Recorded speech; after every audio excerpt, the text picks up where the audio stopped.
Hello and welcome you to unique English classes.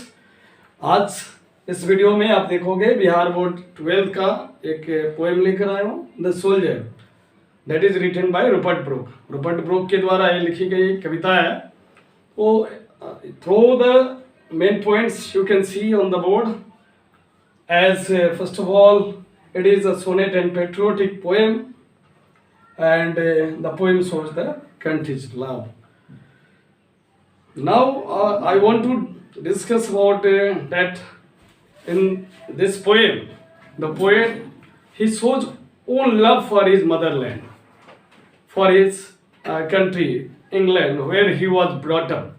इस poem के द्वारा जो है पोएट अपनी फीलिंग्स को डिनोट कर रहा है अपने मदरलैंड के साथ, मातृभूमि के साथ। क्या उसका देशभक्ति है, क्या उसका प्रेम है, उसको उसने डिनोट किया है उस कंट्री में जहाँ वह जो है उसका लालन पालन होता है, और उसने जो है मोस्ट ऑफ द टाइम जो है स्पेयर किया है। तो firstly you try to listen through the stanzas, then after once again I will tell the whole central idea. आप पहले जो है स्टेंजाज के द्वारा देखेंगे पोएम का। इसमें आप देखोगे, if I should die think only this of me that there is some corner of a foreign field that is for ever England. Poet जो है कविता की जब लाइन्स आप देखोगे तो उसमें पता चलेगा कि यह पोएट कहता है, यह मरना चाहता है, कह रहा है कि अगर मैं मरूं देश के लिए मरूं, और कहीं बैटल में, युद्ध खड़े में अगर फॉरेन फील्ड में मरता हूँ तो वह जो है मुझे फिर कहाँ लाया जाए, to the England. It means he wanted to be buried in his own country England. There shall be in that rich earth a richer dust concealed. अपने देश की महत्ता को बताता है, वहाँ की धरती को, मदरलैंड को इस तरह जो है बताना चाह रहा है, कह रहा है कि यह जो है रिचर अर्थ है और बहुत सारी समृद्ध चीज़ों से, प्रेशियस थिंग से जो है वो जो कि हिडन है इसके अंदर भरा पड़ा हुआ है। अ dust home England board saved made aware, कहता है कि उसी धरती पर यह पैदा हुआ और जो आज है बड़ा हुआ है उस धरती की ही देन है, वहीं खेलकर बड़ा हुआ है। Give once her flowers to love, always to roam, और वहाँ की फूलों से प्रेम है इसे। वहाँ जो है हर कदम जो इसने चला है, जो वॉकिंग किया, थ्रू दैट ही रिकॉल्स, वो सारी चीज़ें जो है रास्ते जो है याद आते हैं। A body of England breathing English air, और जो भी जहाँ पैदा हुआ है वहीं की जो है हवा मिली होती है, तो पोएट इस चीज़ को बताता है कि इंग्लिश एयर ही जो है मुझे मिला, मैं इंग्लैंड की हवा को सांस लिया। Washed by the rivers, blessed by sons of home, और फिर क्या था, वहाँ की सूर्य को देखा, वहाँ की नदियों में जो है ये सारे डस्ट या जो भी धूमिल चीज़ें होती हैं वो जो है परफेक्शन को प्राप्त कर जाती हैं, वो होलीनेस प्राप्त हो जाता है, पवित्रता को प्राप्त करते हैं, ऑस्पिशियस हो जाते हैं। And think this heart all will seed away, और जैसे कि हमारे देश में भी होता है कि अगर जो है पाप जो है नदी में नहा लेने के बाद जो है स्वतः दूर हो जाता है, ऐसे जो है इस पोएट ने भी यहाँ डिक्लेयर किया कि सारी बुराइयाँ जो है मिट जाती हैं। A pulse in the eternal mind no less give somewhere back the thoughts by England's given. जो वाइब्रेशन होता है मनुष्य को की जो मानसिक स्थिति जो मिली हुई है वो एटर्नल है, लास्टिंग फॉर एवर, जो कभी खत्म होने वाली नहीं है।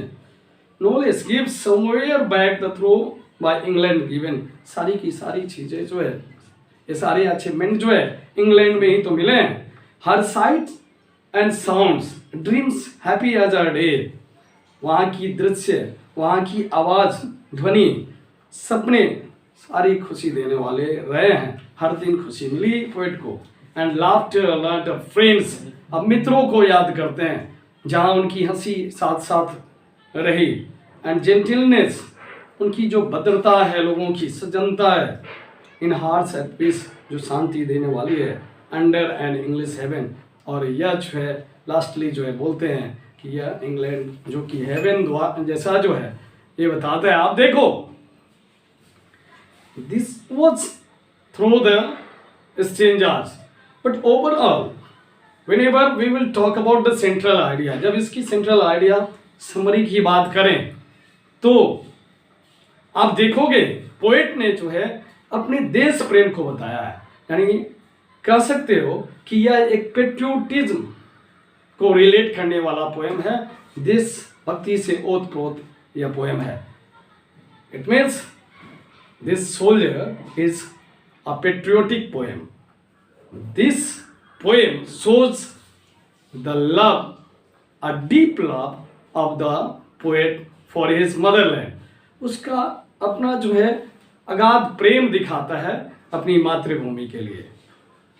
पोएट जो कि एक युद्ध में गया होता है, it is also a war poem, जो कि एक युद्ध से रिलेटेड कविता है। पोएट जो है जो कि बैटल में है, युद्ध में है, वह चाहता है he wants to die for his nation, अपने देश के लिए मरना चाहता है। और कहता है कि if he will die in other country, it means in foreign, then he should be brought to his own country to be buried. उसे जो है उसके डेड बॉडी को इंग्लैंड में लाया जाए और वहाँ जो है उसे दफनाया जाए। तो ये टोटल जो है ये देशभक्ति से ओतप्रोत जो है दिखाया। शब्दों से पोएट ने यह बताया कि कितना प्रेम है उसे अपनी मातृभूमि से, अपने देश से। तो few of the lines here you can see, these are the main points for this poem. The poet wants to die for the nation. He loves for nature of his country from the bottom of his heart, and he shows his love for his motherland and wants to die. Whether he dies in somewhere, he wants to be buried in country. तो ऐसे जो है Rupert Brooke ने अपने देशभक्ति से ओतप्रोत poem को यहाँ रिप्रेजेंट किया है। Okay, thank you.